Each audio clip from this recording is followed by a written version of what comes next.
Bab 335. Kehangatan. Kamar hotel.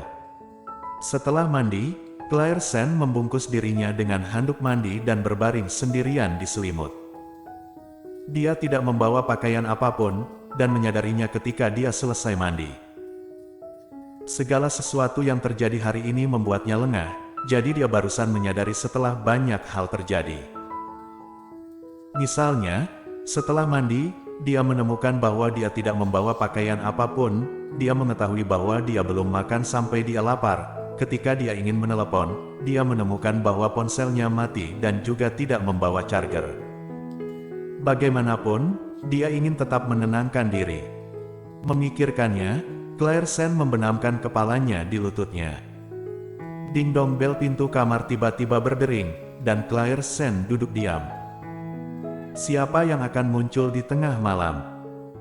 Ding-dong, bel pintu terus berdering, seolah-olah dia tidak akan berhenti sampai membuka pintu.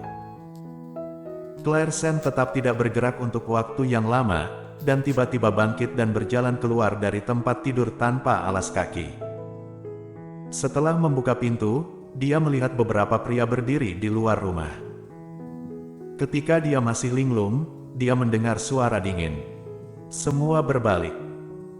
Semua orang tidak punya waktu untuk bereaksi, dan sebelum mereka bisa melihat apa yang dikenakan Claire Sen, semuanya dimarahi lalu menutup matanya dan berbalik. Ketika Claire Sen masih linglung, Andri Han sudah memalingkan muka, tubuhnya yang tinggi langsung masuk, menutup pintu dengan punggung tangannya, dan tidak memandangnya, hanya berkata dengan dingin, "Kembalilah ke kamar mandi dulu." Melihat Andri Han, Claire Sen sedikit terkejut. "Kenapa kamu ada di sini?" Andri Han tidak menoleh ke belakang ketika dia menemukan bahwa dia masih belum bergerak. Dia hanya mengandalkan naluri untuk mengulurkan tangan dan memegang pergelangan tangannya, dan menariknya ke kamar mandi, lalu dia menutup pintu. Claire Sen tinggal di kamar mandi untuk waktu yang lama, tetapi dia masih bingung. Di tengah malam, Andri Han benar-benar muncul di kamar hotelnya. Tidak tahu berapa lama, Claire Sen mendengar suara dinginnya berdering di luar pintu. "Buka pintunya." Claire Sen tertegun sejenak, lalu mengulurkan tangannya untuk membuka pintu, mengulurkan kepalanya keluar, tetapi Andri Han menjejalkan tas, lalu menutup pintu kembali. Setelah Claire Sen membuka tas itu, dia menyadari bahwa itu adalah satu set pakaian ganti. Tidak disangka, dia bahkan bisa memikirkan ini. Claire Sen ragu-ragu sejenak sebelum mengganti pakaiannya. Awalnya, dia masih bertanya-tanya apakah dia akan mengenakan pakaian lama besok, tetapi sekarang dia memiliki pakaian baru untuk diganti.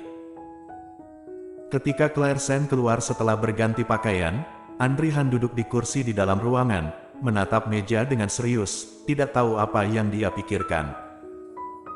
Mendengar langkah kaki, Andri Han mengangkat kepalanya, matanya akhirnya jatuh ke wajah Claire Sen. Juga pada saat inilah Claire Sen menemukan bahwa ada banyak hal di ruangan itu, yang semuanya disiapkan oleh Andri Han untuknya. Andri Han bangkit dan berjalan ke arahnya, tingginya sekitar 185 dan berdiri di depan Claire Sen seperti gunung, auranya luar biasa. Terutama setelah Siskasu memberitahu Claire Sen sekarang merasa sangat tidak wajar menghadapi Andri Han. Apakah orang ini adalah kerabatnya sendiri? Kakak laki-laki. Claire Sen terbiasa menjadi kakak, dan tidak pernah berpikir bahwa suatu hari dia akan memiliki saudara laki-laki tambahan. Perasaan ini sangat aneh dan asing. Dia tidak terbiasa. "Tidak apa-apa jika kamu tidak ingin pulang, kamu bisa tinggal di sini untuk waktu yang lama. Aku sudah memperbarui biaya untuk kamarmu selama seminggu di meja depan. Pakaian ganti sudah disiapkan untukmu. Seseorang akan datang ke sini secara teratur untuk mengantarkan 3 kali makan setiap hari. Ada charger dan ponsel di atas meja. Aku membawakan laptop untukmu sehingga kamu bisa menggunakan internet." Claire Sen, "Tuan Han, kamu..." Dia tidak menyangka bahwa dia bisa memikirkan segalanya dengan begitu lengkap. Untuk pertama kalinya dalam hidupnya, dia benar-benar dirawat oleh kakaknya, semua tindakan yang menghangatkan hati. Jangan panggil aku Tuan Han. Andri Han memotongnya, dan dia mengerutkan bibir tipisnya. Bukankah Siska Su sudah menjelaskan padamu? Claire Sen menggigit bibir bawahnya tanpa berkata-kata untuk sementara waktu. Aku tahu kamu tidak dapat menerima kenyataan ini untuk saat ini. Tidak masalah jika kamu tidak ingin memanggilku kakak, tetapi jangan panggil aku Tuan Han. Tampaknya terlalu asing. Kalau begitu mau memanggilnya apa? Claire Sen meliriknya dan tetap diam. Sudahlah, jangan bicarakan ini, duduk dan makan sesuatu. Claire Sen mengikutinya. Ada banyak makanan di atas meja, semua makanan yang mudah dicerna. Andri Han menarik kursi itu, suaranya lembut. Ayo duduk. Claire Sen meliriknya dengan ragu-ragu, dan berjalan untuk duduk. Setelah itu, Andri Han menyajikan bubur untuknya dan memberinya sendok. Pada akhirnya membuat Claire Sen merasa malu, dia menurunkan matanya dan tidak berbicara dengannya. Andri Han duduk di kursi di seberangnya, dan kemudian Claire Sen mendengarnya makan. Dia mendongak dan melihat Andri Han duduk di seberangnya makan. Dia merasa aneh dan menggigit bibirnya. Kamu tidak merasa aneh-aneh sama sekali. Apa? Andri Han mengangkat kepalanya. Maksudmu? Di antara kita? Atau apakah identitasmu? Berita itu begitu tiba-tiba, mengapa kamu menerimanya begitu cepat dan terbiasa? Mendengar, Andri Han tersenyum tipis, lalu berkata, siapa bilang berita itu tiba-tiba? Tiba-tiba bagimu, tetapi bagiku. Masalah ini telah menjebakku selama lebih dari 20 tahun.